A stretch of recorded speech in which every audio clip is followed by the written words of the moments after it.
El presidente electo Abelardo de la Espriella anoche pronunció su última alocución, así lo dijo, en esa condición de electo, antes de comunicarse nuevamente como presidente en ejercicio.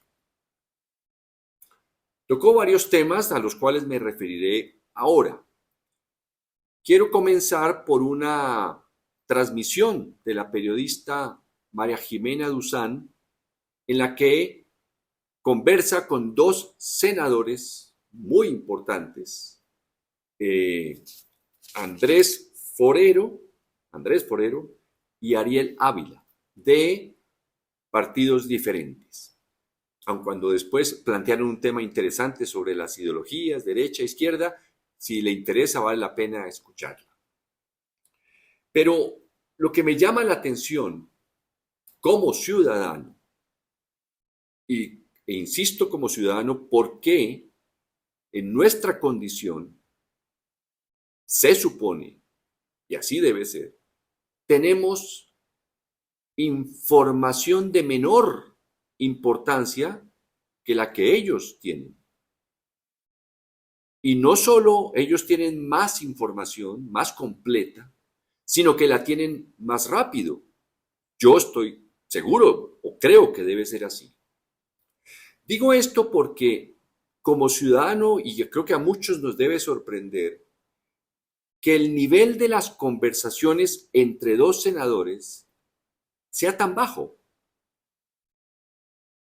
No quiero decir que no sea importante, no, sino que no sea trascendental, considerando cómo está el mundo, cómo está Occidente, cómo está Colombia en relación, por ejemplo, con un presidente como Donald Trump, que ha expresado en todos los tonos su interés por dominar de principio a fin cada gobierno que esté en América Latina. Me acordaba yo de la película El Titanic, como si en un salón, ya el barco hundiéndose, en un salón un grupo de personas hablara sobre lo que van a hacer durante el resto del viaje y cuando lleguen a su destino. Conversar, por ejemplo, sobre la descentralización, que es un tema importantísimo. Usted sabe, si me ha seguido, trabajé en la reglamentación de ley 100, el sistema de salud, y al mismo tiempo en la reglamentación de ley 60, que fue la primera ley de la descentralización. La ley 60 descentralizaba las competencias y recursos de salud y educación, que había unos trámites que tenían que realizar los alcaldes y los gobernadores. Pero siendo un tema importante, sorprende que en una hora no trasciendan a los temas que pueden incidir de manera profunda, amplia, en la política interna de un gobierno que está por comenzar. Como le digo, si los ciudadanos nos enteramos de cómo está Occidente, que hace aguas por todas partes, ¿cómo no esperar que nuestros senadores conversen de temas aún más elevados que los que nosotros podemos plantear? Obviamente, especialmente al senador Forero, pues uno lo escucha con alguna frecuencia en la reforma de la salud. Para él, los últimos 4 años fueron nefastos. Él no lo dice en los términos religiosos de Carlos Alonso Lucio, pero se refiere al diluvio también, en sus términos. El diluvio, él se lo confirmaría a Carlos Alonso Lucio, el diluvio. Todo fatal. Que los equipos básicos de salud, según él, cada vez que conversa con alguien, solo le toman la tensión arterial. Todo es despilfarro, todo es corrupción. Es decir, fueron 4 años en que nada se hace. Es decir, es casi el extremo absoluto de la ineficacia total de alguien, lo cual es prácticamente imposible en el mundo, que alguien en 4 años ni siquiera haga algo que valga la pena destacar. Pero bueno, ese es el discurso de él y en eso es muy florido, muy locuaz. Bastante, se le enciende una retórica especial cuando habla del presidente Gustavo Petro. Ahora, es obvio que el primer gobierno de izquierda haya sido fatal. Es natural que haya sido fatal. La izquierda había estado prohibida a comienzos del siglo XX, había sido asesinada durante tiempos, la izquierda ha sido perseguida, ha tenido que exiliarse. Y el primer gobierno fue fatal, por supuesto, para la clase dirigente, para quienes siempre han gobernado en Colombia, para quienes han dirigido las políticas, para quienes han otorgado los contratos, para quienes han creado. Obviamente ellos no admiten corrupción, pero la corrupción ya prácticamente es exclusiva del gobierno Petro. Antes lo que había era escasos ejemplos y no tan trascendentales. Pues claro que fue fatal y lo expresaron en los medios de comunicación, lo expresaron todos los días, porque vieron amenazados sus privilegios.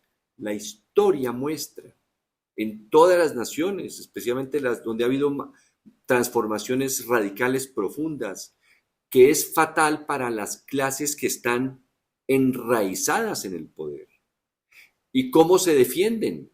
Pues diciendo que esas transformaciones son terribles, son ineficaces, nada sirve, todo es corrupción, todo es ineficiencia. Pero es que, ¿cómo no, cómo van a apoyar una transformación de Colombia que por primera vez amenazó privilegios de quienes habían construido, dejémoslo así nomás, el país, uno de los países más desiguales? ¿Cómo no se van a sentir amenazados?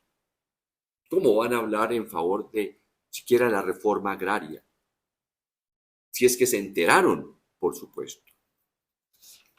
Pasemos a la locución del presidente Abelardo Lasprilla. Él habla de la tal desobediencia civil, ojalá no le pase lo de a Santos con el tal paro, que es una estrategia de desestabilización de la izquierda que unida a los grupos armados ilegales, como siempre han dicho desde hace 20 años, que la izquierda está unida con los grupos ilegales armados narcoterroristas. Eso es uno solo. Y de Marco Rubio, pues él retoma ese tema y por supuesto lo alimenta. Entonces, que él va a recuperar la soberanía. Fíjese usted, la soberanía es atacar a la desobediencia civil, que es una aliada del narcoterrorismo. Hay que escuchar la alocución considerando los mensajes de la campaña y los mensajes, vuelvo al punto, de la política de Donald Trump y Marco Rubio en América Latina. No se pueden separar, es imposible separar esos temas. Obviamente dice que esa desobediencia civil con el narcoterrorismo, pues fue de la cual fue cómplice Gustavo Petro. Evidentemente, así como digo antes, que el primer gobierno de izquierda fue fatal para la clase dirigente, para quienes siempre habían gobernado, pues claro, ahora él dice que los mercados están contentos. Pues cómo no van a estar contentos porque están felices,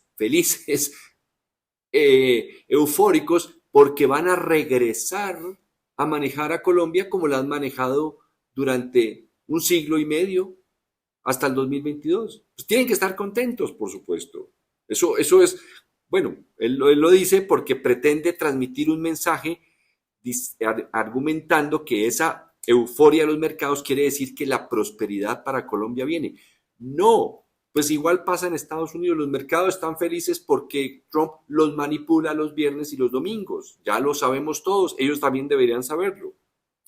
Bueno, nos cuenta un detalle de una generosidad, pues yo no sé quién ha tenido esos detalles de generosidad, de que todo el mobiliario, las muebles y todo lo que va a tener la sede alterna en Barranquilla la donó él por 700 millones de pesos.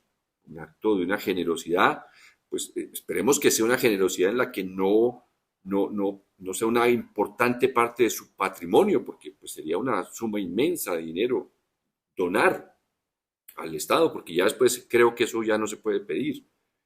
Y habla de la descentralización también, insistiendo en que la descentralización es que el presidente gobierne desde las regiones.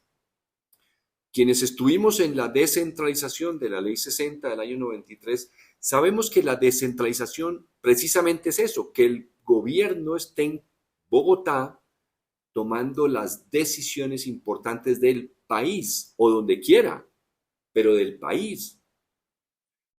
Había alguien que decía en esa época, se lo quiero mencionar porque era muy ilustrativo, el ministro de Salud, que está en Bogotá, en un edificio en la séptima con 33 o 32, cuando baja al primer piso y sale a la séptima, ya no manda. Así es la ley de la descentralización. Puede ser un gesto amable, acompañar y como hacía el presidente Uribe en sus consejos comunitarios, de pronto acelerar algún giro, algo así, pero la descentralización es precisamente transferir poder, competencias, lo que tienen que hacer y recursos para que hagan lo que tienen que hacer, por supuesto. Pero bueno, yo pienso pues que él está convencido que esa es una manera de descentralizar. Pues si le funciona, vamos a ver cómo tiene que desmontar la ley 60, las leyes de descentralización e inventarse una nueva descentralización. Creo que el ejemplo muy interesante que él pone de su posesión en Cali me demuestra mucho un tema que en alguna reflexión de hace varias semanas propuse, y es que lo que se llama derecha o lo que se llama los seguidores del mercado, del libre mercado, de la democracia liberal, en fin, no sé, planteaba yo en esa reflexión que ellos son de corto plazo. Ellos plantean las ganancias en el cortísimo plazo y que a veces para un empresario es bueno porque eso le permite sobrevivir. Pero pensar que porque se posesiona en Cali y entonces dio unas cifras como sube la ocupación hotelera, cómo los restaurantes se benefician, es decir, como cuando hay un mundial de fútbol, ¿no? Pues claro, llega gente, va a los hoteles, pero ningún país del mundo ha salido de la pobreza porque haga un mundial de fútbol. Obviamente, si no es una meta de reducir la pobreza, pues es una gran práctica de estimulación económica. Claro, evidentemente, si es corto plazo, si es para el 7 de agosto y esta semana las personas que llegan van a los restaurantes, el aeropuerto se mueve, se venden más artesanías, se produce más sancocho, se produce más, hay más paseos alrededor del valle, pues maravilloso. Si esa es una gran política económica o si eso es un símbolo o el sinónimo de una política económica de una gran envergadura, pues tenemos que aceptarlo. Tenemos que aceptarlo, tenemos que decir que sí, solo que quienes creemos que los gobiernos deben tener una visión de largo plazo, por ejemplo, y no haberse dejado quitar a Panamá, o por ejemplo, haber impedido que el dinero del narcotráfico creara una cultura, como lo dije en la reflexión de esta mañana, pues ese es otro mundo, otro tipo de gobernantes, lo del agua, el cambio climático. Pero por eso digo, es dependiendo del balcón, del palco en el que esté una persona que quiere gobernar un país. Si está en un palco en el cual una posesión significa una movilización económica, como cuando hay una feria en los barrios alrededor, usted ha visto en Bogotá los hoteles que hay alrededor de Corferias, pero de ahí a pensar que Bogotá va a prosperar por una feria mensual durante todo el año, hay un trecho muy largo y como le digo, como simples ciudadanos sabemos que así no es, luego ellos deberían saber mucho más que nosotros para que puedan hacer mucho más de lo que nosotros haríamos con la información que apenas disponemos. Hasta la próxima.